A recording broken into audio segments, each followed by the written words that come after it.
Hi, I'm Michelle Perez. I got a lot of questions. Hi, I'm Mike Pincus. I think I may have all the answers. Welcome to the Mike Pincus Fitness Podcast. All right, guys, I'm very excited to announce that we have our first sponsor of the MPF podcast. This is my very good friend, Tim Adams, who owns rxfitnessequipment.com. You can go check him out online and see what he's all about. But let me tell you, before you even go there, what you're going to get is everything that we're preaching on this podcast, all about the human connection. And I come at it from the side of helping you get to your goals in the health and fitness industry, or health and fitness side of things. And what Tim is doing is providing all the equipment that is necessary for us trainers to do our job. And you walk into the store and he will guide you to the path that is going to get you to your goal with us in mind. And I can't say enough about him. He stepped up to the plate when I said, I'm doing this podcast, and he immediately said, I'm in. I want to be involved.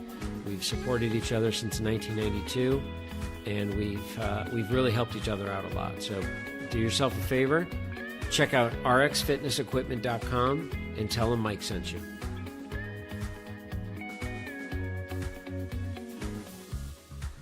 Welcome to today's episode of the MPF podcast. So today, Mike. Hello. We are going to talk about why we gain weight. Oh, that's a good one. Yeah. And so I kind of want to start by just saying that I think that our theory behind, this whole podcast is that fitness and nutrition is simple. Correct. So we'll preface this by saying that.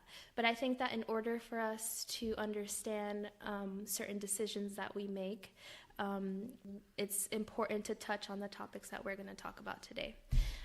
So it's not just going to be that we gain weight because we eat all the food and don't move enough. It's right. going to be we gain weight maybe because of certain things that happen in our life, events or, health and things like that. So I want to start talking about the lifestyle changes that impact our weight gain. So to kind of start chronologically, let's talk a little bit about the freshman 15, which is a big one that happens. Mm-hmm. So this whole area of why we gain weight, before we even get into the freshman 15, the interesting thing about it is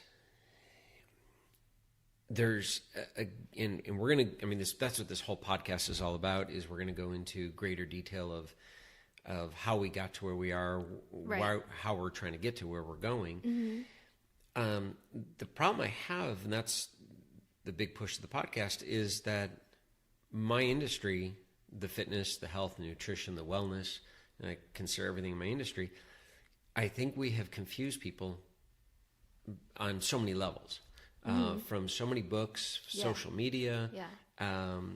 And if we just sit back and just ask some basic questions, the answers are right there in front of us. It doesn't have to be scientific. And that's the problem I have with a lot of things that are being said out there, is everything is put into such a scientific manner that a lot of times you have to be a scientist to understand it. I read some of these papers and I have to go to my gurus and say, I don't understand, what are they saying here? Right. And they decipher through it all and they say, they're saying the same thing we've been saying. They're just using big words and trying to confuse everybody, or trying to make themselves sound that much superior than everybody else. Yeah.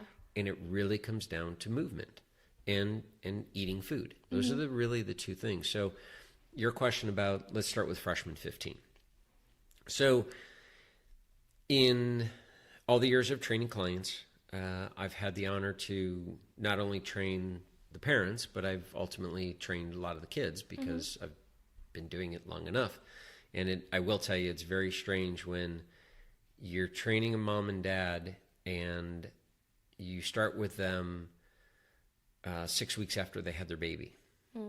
And mom wants to get in shape. dad's busy at work and he wants to get in shape. So nice young couple are working out. And there have been times where I'm actually holding the baby, rocking the baby to sleep while mom's trying to get the workout in. And what's really crazy is when that baby graduates high school and goes to college. Oh, wow. And I've trained that child literally from 6 weeks old to I've been at graduation. I've been at college graduation. And so I actually get to see the freshman 15 happening or not happening. Interesting. So in the ones that I've trained, I'd like to say that probably 80% of them, the freshman 15 doesn't happen. But it's pretty straightforward, okay? And any college kids listening to this, they're going to probably, oh yeah, that's a no-brainer. Yeah. When you're in high school, if you're physically active in a sport, let's go that route first. You're playing a sport, and it could be after school, it could be organized, doesn't matter, but you're doing some kind of activity through high school. And you're eating your typical Western diet that you have been raised on in your home. So you're eating your breakfast, your lunch, your dinner, a couple snacks during the day. On the weekends, you're with your friends and you're eating later at night. You're eating Taco Bell late at night, and all that is fine. But the freshman and sophomore in high school, you're walking a lot. You don't have your driver's license. Right. So you're walking to and from, or you're even walking to a friend's house who has the car that's going to take you to somewhere. Now with Uber, this is a little bit different. But we're just let's date this back even 5 years, because Uber is going to change everything. But you then get your driver's license, and suddenly you're not moving nearly as much, but you're still consuming the calories and the late night stuff, but your weight is still fine. Yeah, okay? And you also have a little bit more freedom to exactly. Yeah. Go out to eat. Yeah, exactly. Go to the movies. Absolutely. Yeah. So now you get into college. Well, you get into college, and I have 2 daughters that went to San Diego State, and I don't care if it's San Diego State, I don't care if it's UCLA, I don't care if it's Oregon, I don't care what school it is. If the child is going to party and drink beer and eat pizza, they're going to do it at any school. If they're not destined to do that, doesn't matter what school they go to, first and foremost. But they're going to, they're out later. They sleep in a lot more in the morning, even though they're supposed to be at class. Late nights, studying. Studying, exactly. And the biggest thing, though, is they're not doing the extracurricular activity unless they're playing a sport. And if you follow the sport athletic kid in high school and you follow them into college, typically their weight stays the same because their activity level stays the same, even though they're on the weekends drinking more beer and eating more pizza. And I pick on those two because that's typically what it is. Yeah. Or Taco Bell. Yeah, sorry about that, Jonathan.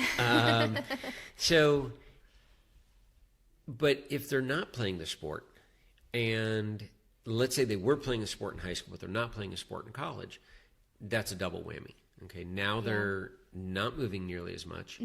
They're going to a lot more sorority and fraternity parties. They're drinking a lot more beer. They don't have practice the next morning.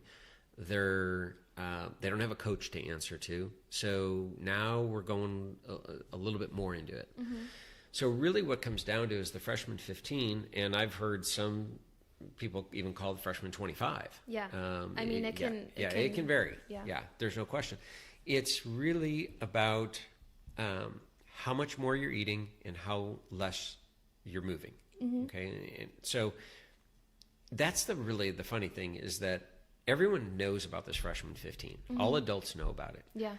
And yet they forget about that. And if you ask the average adult, tell me about the freshman 15. Oh, and here's a typical answer. Yeah, you're drinking a ton of alcohol or whatever it is. You're not drinking water. You're drinking a ton of everything else.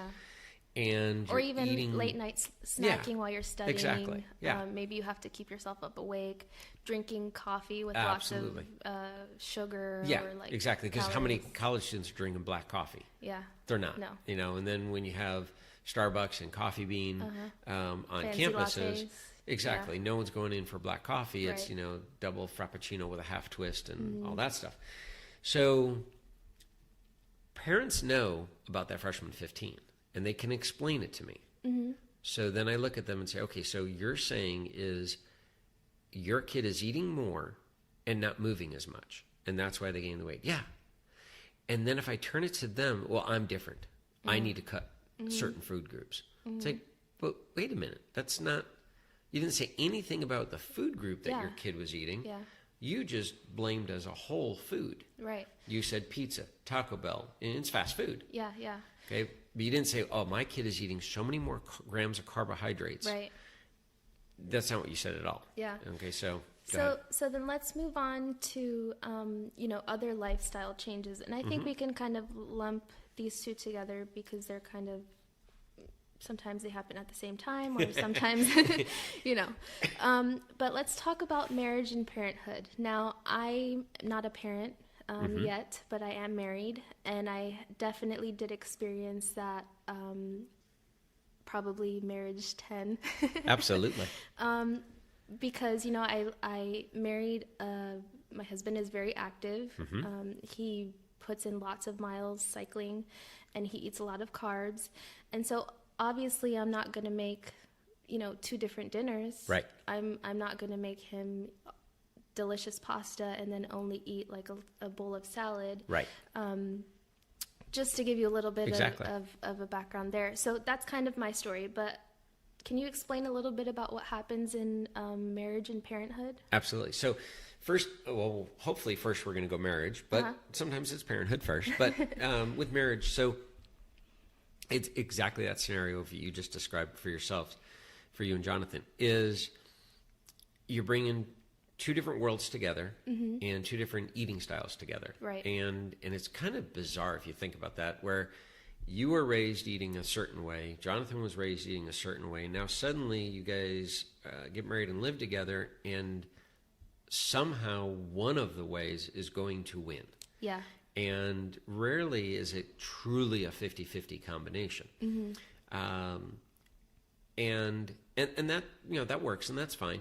But the reality is that as we, when we're single, we typically, if we're cooking for ourselves, we're making smaller meals. Yes. Or we're making a larger meal, and we're, prepping for the week, if you will. And so we're able to portion out. It makes more sense, I guess, to portion out our meal. We make the meal, we sit, we put the rest of it away for the rest of the week, and we sit down, watch TV, and that's all we eat. Right. And it's right there, because the rest of it's for the week. Yeah. Now you're cooking for two people. And rarely, for whatever reason, are you getting it down to a science for actually two people. And suddenly there's leftovers again. Well, are we actually meal prepping as a couple? Now it's just leftovers. Well, are we actually going to eat this tomorrow, or should we just finish it now? Well, as a couple sitting there, you both can finish it. The problem is that Jonathan is going to be on the bicycle for 4 or 5 hours the next day, and you're going to be at work. Sitting for 4 or 5 hours. Yeah. Now, he's sitting for 4 or 5 hours. He just happens to be pedaling his legs. Yeah. So, but even there, in something that you had said is you're making him the pasta, because I get this all the time. Yeah. You're making him the pasta, and boy, what am I supposed to eat as a salad? No, you're supposed to eat the pasta too. It's the portions. Yeah. All it is the portions. So you literally can eat the exact same quality of food and the same type of food. It's just the quantity. He will absolutely get more food than you get. Right. Because he has more lean body mass than you do, and he is physically active more than you are. Now, if you were a cyclist and you are riding along the exact same pace that he was, and everything was the same, unfortunately, he would still get more food than you. Yeah. Not by much. Okay? And the only reason is because he has more lean body mass. Okay. And automatically, women have less lean body mass than men do, and that is for reproductive reasons. So on average, a woman is automatically going to be 7% higher in body fat than a man will, and that is literally just so you can reproduce. Right. We're not good at that. We'd be terrible at it. So you can't blame, again, don't blame the carbs. Don't blame food groups, whether it be carbs, protein, or fat. It's he gets more food than I get, but we can eat the same type of food. So that's very common in marriage. Yeah. Parenthood, that's a good one, and I get a lot of women that I train that are telling me that my kids are 16 and 13. They are self-sufficient, and I'm ready to take care of myself for the first time and get on an exercise program. I say, okay, great. So tell me a little bit about your day and, what are your stresses and things like that. Well, I'm just exhausted. You know what it's like having kids. Do you have kids? Yes, I have 2 kids. So you know what it's like. It's just exhausting. I said, well, there's a difference of physical exhaustion and mental exhaustion. When your kids were 6 and 3, that's physical and mental exhaustion, more so physical, because you're literally picking up after them. You're changing diapers, even when they're younger. There you put them in the high chair. How many times do the Cheerios get spilled on the ground? You're bending down, picking it up. You're making the actual food for them. Right. You're on the ground playing toys with them at night or on the weekends when you're not physically working. And this could be for the dad too. It doesn't have to be just mom. Yeah. But you're physically involved in their life. You may be the soccer coach, and you're now actually running on the soccer field with them, kicking the ball and so forth. Softball, baseball, it doesn't matter what sport it is. Yeah. If they're in Girl Scouts, you are literally walking the neighborhood, pulling the wagon, because eventually they don't want to pull the wagon, so now you're pulling the wagon. Well, that's weight. So you're actually moving resistance, and you're walking, it could be 2 hours, going house to house, collecting money for Girl Scout cookies. Now they're 16 and 13. Now they're mentally exhausting you, because that's what kids do. Good luck to both of you. So now what you're doing is you're dropping them off at school, and you don't even get out of the car. You pull up, they get out of the car, see you later. Chances are they made their own lunch, they made their own breakfast. You now go off to work, and you sit, but your phone rings throughout the day because they're saying, I forgot this, or I forgot my PE clothes, or I forgot my lunch. And you're like trying to figure out how you're going to get away from work to go back and get it for them, because that's what we do for our kids, which is a whole nother podcast. And then you get home, and you leave work and you go pick the kids back up, and now you're running all over town getting them to their piano lessons or their tutor or their sports. You then run and grab the fast food because who has time to go home and cook? Yeah. And you feed the kids the fast food that you're eating the fast food. They're burning it off. Not that it's right that they're eating fast food, but they're burning it off because they're physically active. Right. You're not. At the end of the day, when your kids are 6 and 3 or 13 and 16, as a parent, you lay your head down and you're exhausted, and you can't tell the difference. But in terms of calorie burning, you're burning a ton of calories when they're 6 and 3. You're not burning that many calories at 16 and 13. So I've explained that to so many of my clients, and they start to understand it. Now, their first reaction, again, we're going to go into later, is, I need to cut my calories. Right. It's like, no, that's not necessarily it. I'd rather you move a little bit more, okay? And let's bring that back into your lifestyle. Yeah. So that's, with marriage and parenthood, maybe more questions with that, but I think that covers it. Great. So the last big lifestyle change that I want to touch on a little bit is retirement. Yes. So at one point, a third of my clients were the age of 65 and over, and I'm proud and honored to say that, because I enjoy training the senior population. Yeah.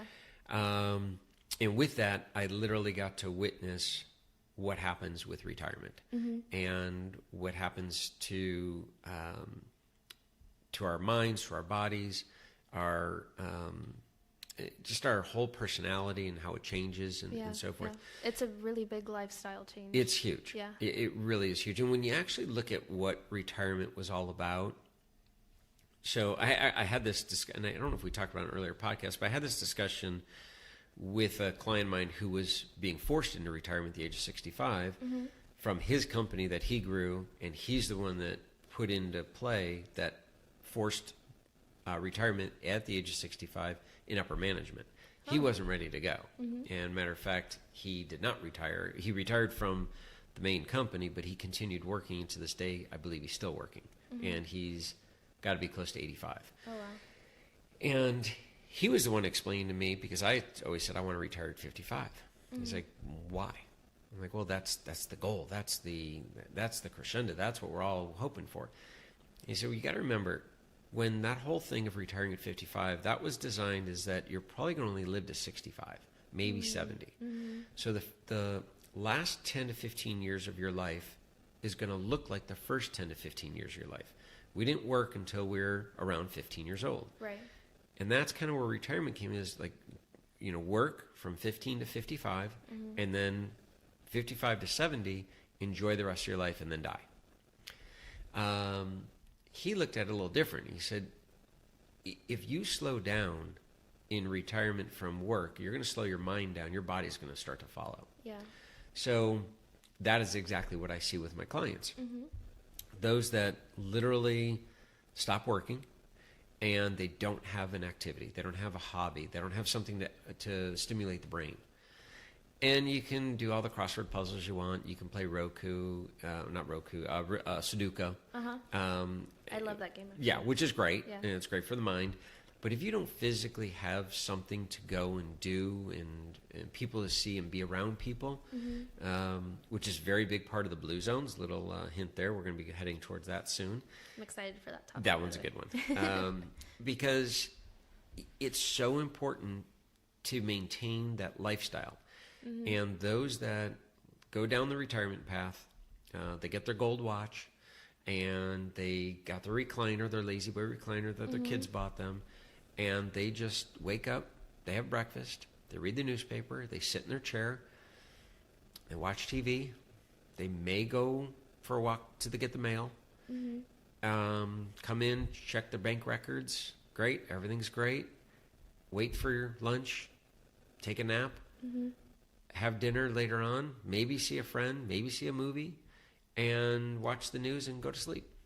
And that's the extent of it. Well, they literally have slowed their whole system down, and they've slowed their metabolism down. They're no longer moving. But if they continue to eat the way that they've been eating their adult life, there's where the problem comes in. So a lot of them do, as they retire, they start to put on weight. Yeah. Very common. Yeah. And they're the easiest ones. They have all the time in the world to exercise. So with them, I literally get them and say, just start walking. Yeah. Where should I go? Just keep walking. If you get lost, the family will find you. We'll put a tracker on you, and you'll be good. You may make it to here to Bakersfield, but you'll make it. At least you moved, right? Exactly, you moved. So that's very common in retirement. Okay. Yeah, lack of movement. Yeah. So I think that and we'll continue to talk about a couple of other reasons as to why we gain weight, but I hope that our audience is noticing a trend. I know we have some smart people out there. So as we continue, you'll see one of the most important aspects of why we gain weight. Absolutely. So next, let's talk about labor-saving devices. Oh, that's my favorite one. Which I gotta admit, in the couple times of us talking, getting ready for the podcast, like I know you mentioned wanting to talk about this a lot. I'm like, what in the world is he talking about? So I'm excited for you to kind of also share with the audience what these labor-saving devices have done to our lives. Okay. So this is probably the biggest of, in the world of nutrition, is processed foods. A little hint there, a little teaser, I should say. In the world of fitness, it's labor-saving devices. Okay. You have to remember, we did not have health clubs. Really, we definitely didn't have health clubs in the 50s. 60s, you started to see them pop up. Arnold Schwarzenegger came to the country in the sometime in the late 60s, early 70s, if I remember correctly. That's where the world of bodybuilding started. It had been here, but not to that extent. And he just blew it up and really put it on the map for us. But what people did let's go to the 1900s. Okay? So I'm just going to go down a simple path that you needed to heat your home. Okay, it's in the 1900s. You had to, some point during the day, you had to go and cut the tree down. Okay, you had to pick up the axe, sharpen the axe. Yeah. There was no chainsaws. Okay, you had to cut the tree down, chop it down. Then you had to chop the wood into smaller pieces. Then you had to bring that wood, carry it in, and you may have devised some kind of canvas bag. But if you were early on, you were taking piece by piece, bringing it in, putting it in the fireplace, starting the fire, stoked the fire, kept the fire going, had to go back out and get more wood, bring it back in, and keep the fire going. That was just tired just listening to heat the house. Exactly. Now, you see up on the wall over there, we have installed the Nest thermostat, which is the coolest thing in the world and a huge labor-saving device. Not an ad. Yeah, not an ad, not yet. But I can sit on my couch, and if Lisa says I'm cold, I'm like, oh, hang on. I can get on my phone and change the temperature. No chopping wood. No chopping wood, not even lifting my butt off the couch. Whereas 5 years ago, I had to get up and change the thermostat. Yeah. I don't even have to do that. Yeah. So think of how many calories I am not burning compared to the 1900s. That was just heating the house. How about washing dishes, washing clothes, washing our car? I can't even tell you the last time I washed my car. We've got amazing car washes around town. Yeah. Now I know there's, some of my friends actually still love washing their car, and I actually enjoy it, but I don't have the time for it. And cutting the grass. All of these things that you think about that we used to do burn calories. Yeah. And if you're not burning those calories, let's just say if you were eating the same amount of, if somebody were, this would be a really crazy experiment, but if you lived in 1920 and you were eating 2,500 calories a day as a female, and you did all of those labor intense activities of washing your clothes by hand, literally in a bucket with, I don't even know what they're called, but with the grate, and you're actually washing them by hand. There's no washing machine. Yeah. You're washing your own dishes. You're chopping down the wood. All of those things, okay? And that same person in, let's just call it 1980, and forget, genetics and metabolism, forget all that for a second, but just the person in 1980 is eating 2,500 calories, and they have a washing machine, they have a gardener, they go to a car wash, and they have a thermostat. What do you think's going to happen? They're going to gain weight. That person has to gain weight. They're both eating 2,500 calories. The person in the 1920s is burning way more calories than they are in 1980. Yeah. I can't even imagine how many calories they it's crazy. Burn. So, and we're not even talking about exercise. We haven't even gotten into that, I go to the gym and all that, because and remind me when we get to exercise, one of my gurus did his own little office study in comparing an hour of exercise a day versus no exercise in a gym of any kind, but he removed, no one was allowed to email.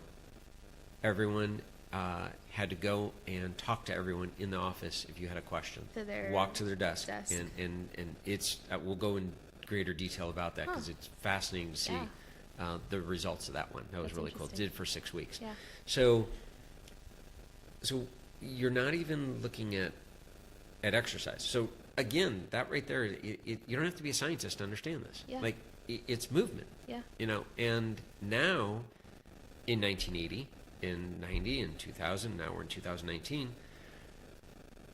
let's look at all of the processed foods that we're eating, that we're adding in, that were not available in 1920. So we didn't even have the ability to get quick food. So think about having to make dinner in 1920. Yeah. How much work had to go into this? Yeah. Could not break open a bag of broccoli and throw it in a pot. Yeah. You had to go and do it all by hand. So you take both of those two extremes, and that's why we've gotten to where we're at today. So that actually makes me think of the movie WALL-E. Have you ever seen that movie? Oh, yeah. Where they go into space because they totally trashed Yes. the Earth. And Yes. like everyone's moving around on these machines, and they're all Absolutely. really Yeah. overweight. Yep. Absolutely.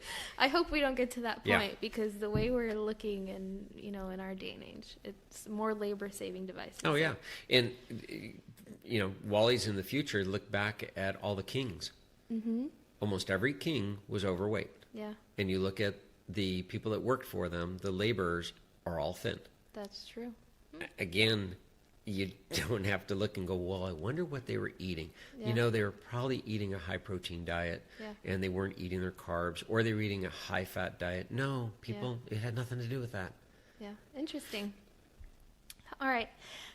So thank you for sharing that. Yeah, and absolutely. for Absolutely. increasing my knowledge on labor-saving devices. Let's talk a little bit about health changes. Okay. And more specifically, and I'm not sure if we can lump health changes and metabolism together, Okay. but if you can kind of just expand on that a little bit. And when I talk about health changes, I'm talking about maybe people who have been diagnosed with a disease, or maybe they have arthritis, or maybe they have cancer. Tell us a little bit about how those health changes affect weight gain, and then we can talk a little bit about metabolism. Sure. So the first one we'll go with is the arthritis, because that one we actually see quite a bit. I do, as a fitness trainer, see quite a bit of cases with arthritis. And there, any type of arthritis that you're going to have is going to, you're going to have bad days and you're going to have good days. Okay, and you're going to slow down on the bad days a lot.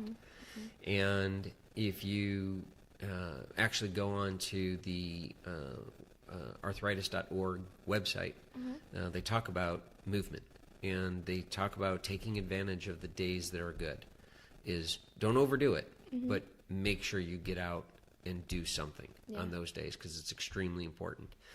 So unfortunately, when somebody that's been active their whole life and they start to develop arthritis, it really comes to their mindset of how they're going to move forward with this. And if they're a positive thinker, they literally are looking at this, it's just a speed bump. I'm going to work through this. Okay, let's say it's in my hands. And I've been a shoe repairman for my whole life, and I've always worked with my hands. And as I'm getting older, I'm developing arthritis in my hands, and I can't do these things. That's going to really affect their physical well-being. Mentally, the mental side is going to affect their physical well-being of what they're allowing themselves to do or not do. Yeah. So, and they could be a CPA that can't hold, they can't hit a 10 key anymore. They can't hold a pencil anymore. But then there's also the ones that are, like my dad has arthritis in his knees. Now he's still physically active and still physically working, but it's harder for him to get in and out of his truck. He has to make sure that the car is actually tall enough so that he doesn't have to climb out of. Yeah. But what's happening is it's slowing him down. So he's not physically able to move as quickly as he used to. I'll take my dad as an example. And he, over the years, has slowly put on weight. Now he's physically doing, in his mind, he knows that he's not doing as much as he was. But then there's sometimes he thinks, but I'm just as exhausted. So it kind of goes back to the parenthood. Yeah. When his head hits the pillow in his 70s is probably not that different when it was in his 40s. He's exhausted. Yeah.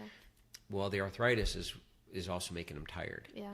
It's dragging his body down. It's making him work that much harder. It hurts. It aches. The weather affects it. So therefore, he's not physically moving.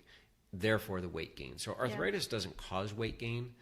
but it definitely slows your body down, which ultimately goes right in line with those labor-saving devices. So anything that slows our body down, we're going to put on weight, right. If we don't change our eating habits. Other diseases, mentioned cancer.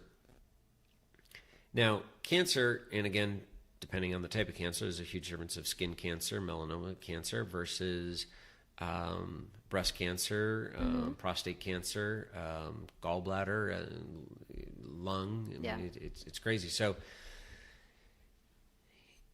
I've worked with people that have gone through cancer and are complete cancer survivors.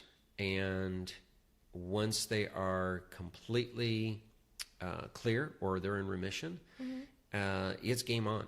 And, they definitely have to watch their eating. And we'll go into that as far as sugar attacking cancer cells and feeds off of it and so forth. And attacking is not a good way in this one that we're talking. It's not like sugar gets rid of it. It grows it.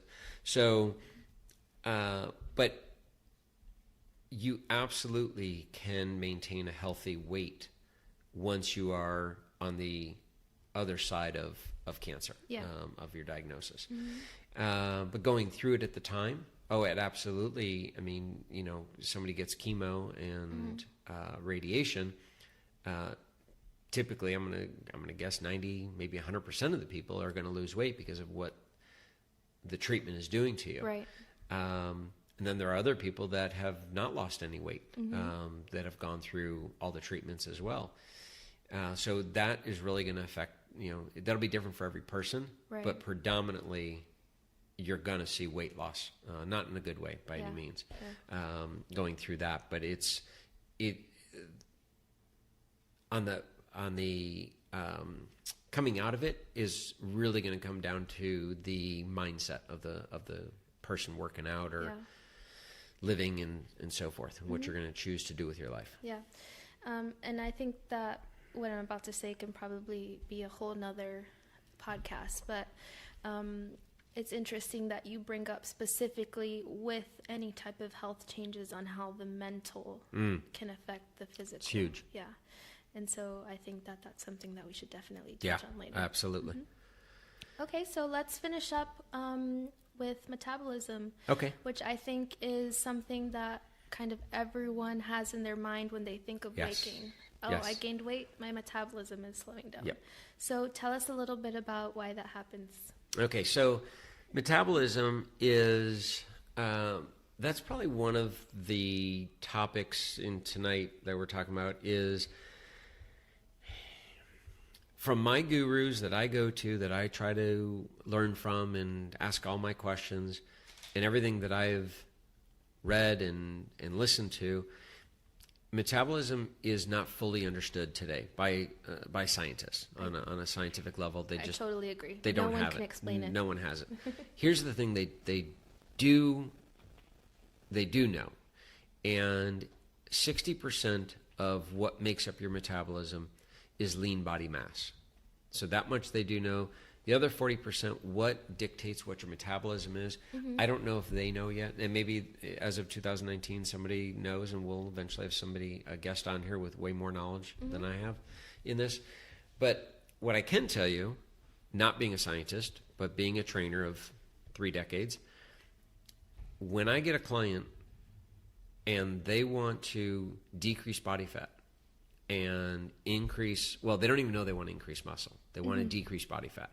I tell them, wouldn't it be great if I put a little machine on your body, you can't see it, and it hardly weighs anything, you won't even notice it. On a scale, it weighs about 5 pounds, but you physically can't feel the difference. And it eats body fat at rest. Would you like that? And I'm like, yeah, where do I get it? And they say, okay, that's muscle. Can I have like 5 of those? Exactly, yeah. So if I can put 5 pounds of muscle on you, and you won't see it, you won't feel it, you're not going to notice any difference. Yes, if you get on the scale, you may be a little heavier until you lose the body fat. But that muscle is literally eating body fat while you're just sitting, doing nothing. Okay. So we know as a fitness trainer in the health and fitness world that in order for us to increase our metabolism, we want to put on muscle. Now, everyone I shouldn't say everyone, most people hear that and they freak out. Like, oh, I don't want to be a big, bulky, bodybuilding, freak-looking thing, which I happen to love, but they don't want to look like that. And I say, trust me, you're not going to look like that. You won't even know it happened.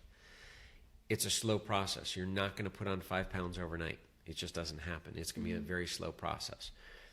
But as you're putting on the body fat, or excuse me, as you're putting on the muscle, your body fat is slowly starting to come down because we're increasing muscles more and more. When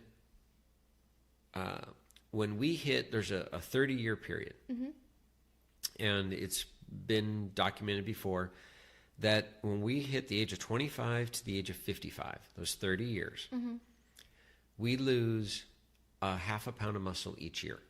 Okay, if you're not exercising. This is for somebody that does not exercise. Okay. You lose a half a pound of muscle each year. So in 30 years, you're down 15 pounds less muscle. Wow. Okay. But you also put on 1.5 pounds of body fat each year. So again, nobody exercising, this person not exercising. So in 30 years, you're now 45 pounds heavier in body fat and you're 15 pounds less muscle. Okay. Now I ask clients, which would you rather have? Like, well, what do you mean? I'm like, well, which one helps you or which one hurts you more? I'm like, well, I'm not even thinking about the muscle. I'm thinking about the body fat. I'm like, well, yeah, that 45 pounds extra is not good by any means. Yeah. But losing 15 pounds of muscle, a pound of muscle burns X amount of calories. So if you're losing 15 pounds of muscle, you're losing a fat burning machine. Wow. 15 pounds worth. The ability to be able to burn. The ability to burn those body fat. So it's a double whammy. Yeah. Now, take this into account. At the age of 25 to 55, you're out of college. You have no money. You're broke. You're not eating a lot of food. You're not drinking expensive wine. You're not traveling the world. Yeah. You're not eating really saucy, good foods. You're not whining and dining. You now are 55. You've not done any exercise. You weigh 45 pounds more fat. You have 15 pounds less muscle. You have a lot more money. You're eating French food, and a lot of it. You're drinking a lot of wine. Yeah. You're drinking cocktails. You're eating heavy desserts. It's crazy. So you have less muscle. You have a much better taste for higher caloric food, and you have the money to be able to pay for it. So all of these things go totally against us. So our metabolism doesn't, I don't want to say our metabolism slows down. Our metabolism does slow down if you are not exercising. Right. Okay? There are certain things that make that happen. Exactly. Yeah. But if you continue to exercise from the time you're 15 years old and you never stop exercising, and I don't care what format that is. You can dance. Yeah. You can mountain bike. You can swim. You can play tennis. I don't care what it is, as long as it's movement and it's daily movement. And you maintain a healthy, nutritional, sound eating plan. Your weight will stay the same. It'll fluctuate here and there throughout the years. Yeah. But it's not going to make huge changes. And with that, I get so many of my clients asking me about this diet or this diet. What do you think about this diet and this diet? And finally, one client in particular, I had said, how long have we been together? She's like, well, I don't know. And she's like, you always remember that. And I said, well, we've been together 21 years. She's like, okay. Wow. I said, now, I'm not being mean here, but has your weight fluctuated in 21 years? Even though I'm your trainer? She says, yes. And have you tried more than one diet? Yes. Have you tried any of the diets that I told you to do? No. Have you, because I come at you with, it's the simple plan. You're looking for something that, pointing a finger at something. Right. It must be this, so I'm going to do this diet, I'm going to do this diet. Yeah. Now, your exercises always stay the same. I'm in control of your exercise, 2 days a week. Now, when we first started, your kids were younger, and you were running around town, and and picking up after them and so forth. And then your your daily activity slowed down because they're now getting out of the car. We're driving them around. I explained all that to her. She's like, okay. And I said, so you start to see a pattern. She says, yes. I said, have you noticed my weight change? She's like, wow. No, it hasn't. I said, my weight has not fluctuated more than 4 pounds in over 20 years. Wow. Now, my body fat percent has changed, but my actual scale weight has not changed. And the difference is that when I was in the early 90s, I got into powerlifting and bodybuilding. So my body fat was much lower and I carried a lot more muscle.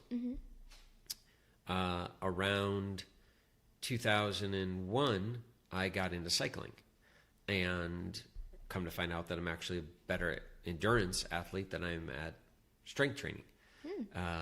And so my body composition changed, but my scale weight literally has fluctuated 4 pounds. I'm going to say it is, I'm going to be 50 and it has not changed since I was probably 20. Wow. Yeah. And she's been with me 21 years. Yeah. And she's looked at it and she's like, I can't believe this. And I said, and yet everybody, and I said, I'm not blaming you because everybody does this. Everyone throws at me, what about this diet? What about this diet? What about this diet? If I thought the diet worked, wouldn't you think I would say follow it? Yeah. But I point out every diet that comes up at me, that you guys send to me, I point out the holes in it. Why this is not going to work for you. Not because I'm against the diet, but I know that it's going to be very hard. And the thing I keep telling all of them is just keep moving. Yeah. Just keep moving. Yeah. So, and they slow down, and therefore the metabolism slows down. And I think you are, I mean, I hope everyone gets to, maybe we'll have to put a picture of you up someday, but you are an example of following that idea of movement and diet, and also just the fact that it's easy. Yeah. And so as we went through all of the topics today on why we gain weight, I know that you can sum it up in basically like a couple words. Sure. So what is it that you want the audience to know overall? Okay. Take food out. Okay, just take food out of the equation for now, because we're going to talk about that very soon. We don't move enough, period. We focus, when we do move today, we are so focused on the 1 hour of what the gym workout's going to look like. And it better be super high intense, or otherwise it was a waste of time. And that's wrong. It's complete wrong thinking. We need to move more as a nation. We need to move more daily. We need to park our car further away from the front door. We need to take stairs instead of the elevator. We need to socialize with people more. We need to do it in... why is it that, like, things that drive me absolutely nuts is we'll meet another couple. You guys, I'm sure, have met another couple and say, hey, let's grab dinner. Yeah. What happened to, hey, let's go on a hike? What's the difference? The four of us, let's go for a walk. And you don't know what anyone's skill level is, but we all can walk, you know, and unless they're physically not able to. Yeah. But let's get to know each other. Let's go walk for coffee. Yeah. So we're now walking 20 minutes. We're getting coffee, sitting, enjoying, and then walk back 20 minutes. If we really focused more of our daily activity around movement, so many things would automatically correct themselves. We're not going to go back to washing our cars. We're not going to go back to cutting our own grass. We're not going to go back to, I mean, some of us are already doing that. That's great. And we'll continue. That's fine. But big population out there that's not doing this. We're not going to get rid of the thermostats on the wall. We're not going to go cut our trees down. Yeah. But let's find ways that we can increase movement. Try to, if you're in an office, I know you work in an office 9 to 5, try to get up and go to, instead of sending an email to somebody to ask a question, walk over to the desk and say, hey, they're looking at you like, why didn't you just email me? Say, well, I'm trying to get movement. Yeah. Get rid of the chairs at the office. Stand up. Move around. Burn more calories that way. Yeah. Lunchtime. Get some walking going. Things like that. So that's really my biggest takeaway from this podcast today is it's all about movement. Yeah. Well, there you have it, audience. All you have to do is move a little bit more. And keep moving. Keep moving. Don't park too close to your grocery store. Exactly. Until next time. Thank you, guys.